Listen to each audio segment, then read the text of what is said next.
what's your secret? You got the kind of vibe that leaves one speechless. It could be model multitasking genius. Yeah, you got it all. Welcome back to Breakthrough Conversations with Rhoda and Company, where we have real conversations that help you grow, they help you lead, and they help you what? Break through. Today's episode is titled Five Things Your Team Will Never Forget About You. It's a solo conversation. Today is me, myself, and I speaking to all of you. And I want to talk about something that every leader should think about, but most they really don't think enough about. And that is, what will people remember about you as a leader? Not your title, not your resume, not your results on paper. They will remember how you made them feel. They will remember how you showed up.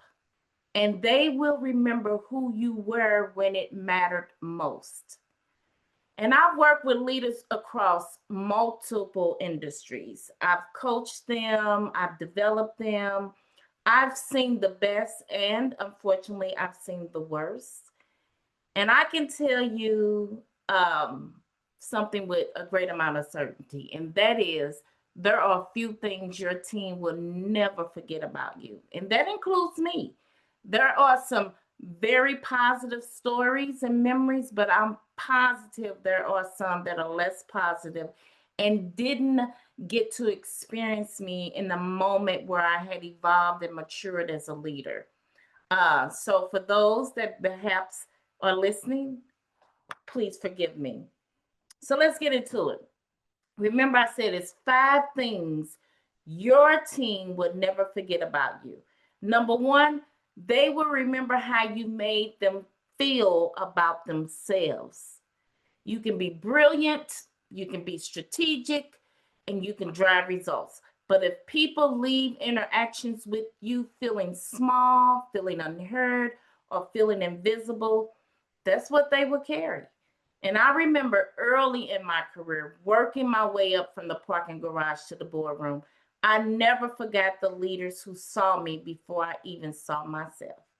They didn't just manage me, they affirmed me.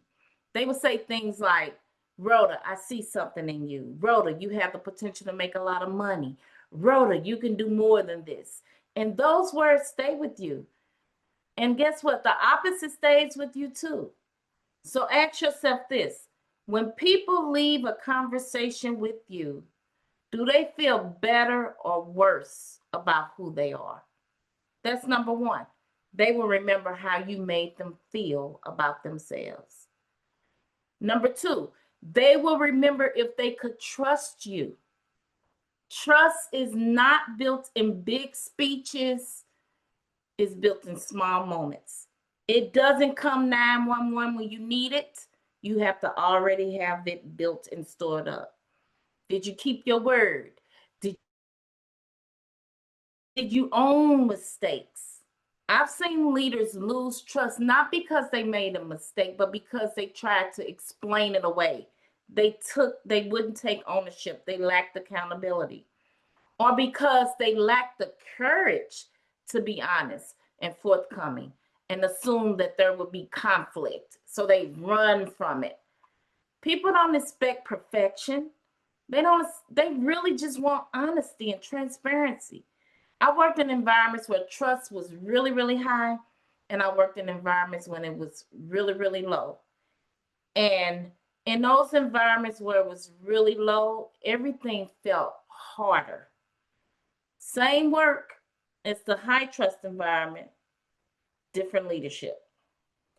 Guess what, leaders? Your team is always asking these questions. Can I trust you? Can I rely on you? Are you consistent? And they answer those questions based on what you do, not what you say. So the second thing they remember about you is they will remember if they could trust you. The third thing they will remember is how you showed up in the hard moments. Anyone can lead when things are going well, but how do you show up when things are going wrong? When there's pressure, when there's conflict, when there's uncertainty? Do you stay steady or do you shift? I remember being in situations where everything was on the line, deadlines, pressure, expectations. And I watched leaders closely. Some panicked, some played the blame game, some disappeared. And then there were leaders who leaned in. They stayed calm, they were cool, they took ownership. Those are the ones people follow. Your team is watching you most when things are hard. That is when your leadership is defined. So the third thing they will remember is how you showed up in those hard moments. The fourth thing they will remember, if you develop them. People don't forget leaders who invested in them, not just giving them work and delegating and dumping, but growing them, being very intentional about their growth and development. Did you coach them? Did you challenge them? Did you open doors for them? Did you create an environment where it was safe to learn, to fail, to grow, to glow? One of the things I am so very proud of is not the roles I've held, it's the people I've developed along the way. People who started in one place and are now leading, thriving, growing. That is legacy. And if your team leaves you the same as when they came, you managed them. That's what you did. If you lead and they're better, they're stronger, they're more confident, you led them.